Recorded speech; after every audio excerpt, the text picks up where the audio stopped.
Donald Trump pourrait nous surprendre. Il a l'habitude de changer d'avis parfois. Il le fait, mais il semble que là, il ira de l'avant effectivement avec ses tarifs commerciaux de 25 sur les exportations canadiennes et mexicaines à destination des États-Unis, et ce, dès demain. Donc, ça suscite beaucoup d'inquiétudes au Canada, au Mexique également, parce que dans le cas du Canada, notre économie est très, très dépendante du marché américain. Nos exportations vont en majeure partie vers les États-Unis et ces droits de douane pourraient engendrer une chute des exportations canadiennes dans les semaines, les mois à venir. Et si Trump les maintient, il y a beaucoup d'économistes ici au Canada qui disent que, en fait, le Canada pourrait être en récession prochainement. Donc, ça affecterait considérablement l'économie canadienne. Maintenant, est-ce qu'Ottawa peut convaincre Trump de reculer dans ce dossier-là?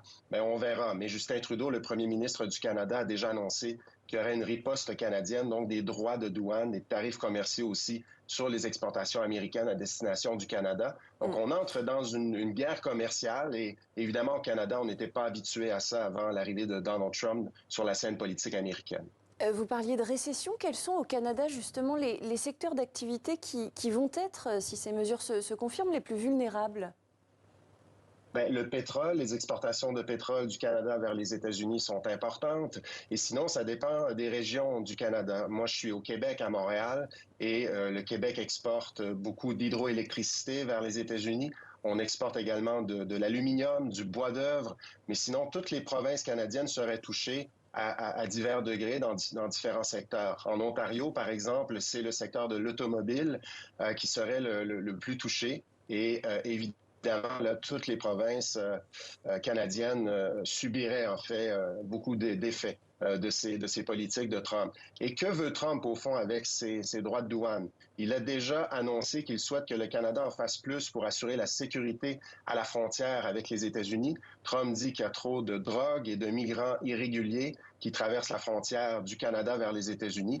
Donc là, le Canada a annoncé un plan de sécurité pour accroître la sécurité à la frontière canado-américaine. Mais ce que Trump souhaitera aussi, je pense, c'est d'obtenir de la part du Canada les concessions dans des secteurs économiques et commerciaux qui sont importants à ses yeux.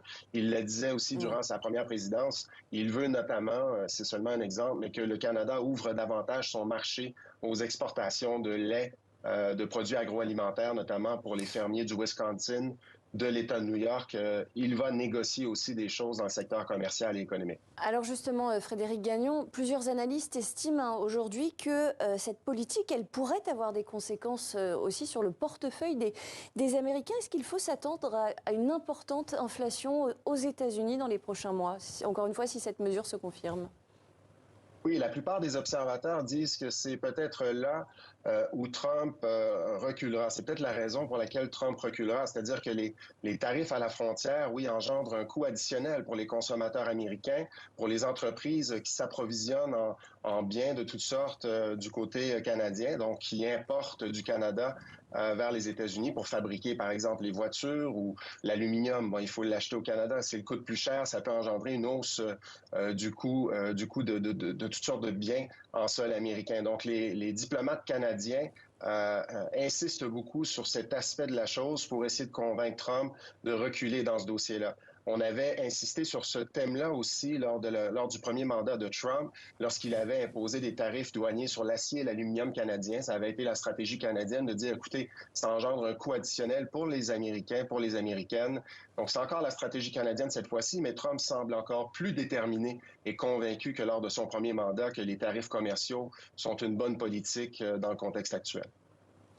Merci beaucoup Frédéric Gagnon pour cet éclairage et j'en profite pour citer le titre de votre dernier livre, L'Amérique d'abord, le Canada ensuite, les relations canado-américaines de Donald Trump à Joe Biden. C'est un ouvrage à retrouver aux presses de l'Université de Montréal. Merci beaucoup d'avoir été en direct avec nous dans le 64 minutes.